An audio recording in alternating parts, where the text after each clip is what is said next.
मसुगडेवाडी केळोली येथे वळीव पावसाचा जोरदार तडाखा। घरांवरील पत्रे उडाले, रस्त्यावर झाडे कोसळली, विजेच्या तारा तुटल्या, काही भागात गारांचा मारा।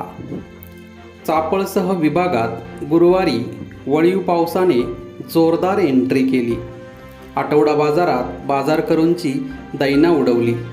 मसुगडेवाडी केळोली या ठिकाणी वळीव पावसाने अनेकांच्या घरांवरील पत्रे उडून जाण्याच्या घटना घडल्या।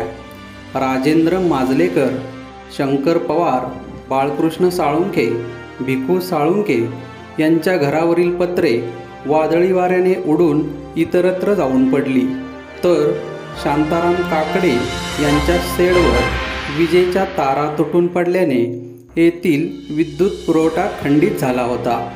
वादळी पावसाने अनेक घरांचे मोठे नुकसान झाले आहे। खराडवाडी परिसरात गारांचा पाऊस पडला।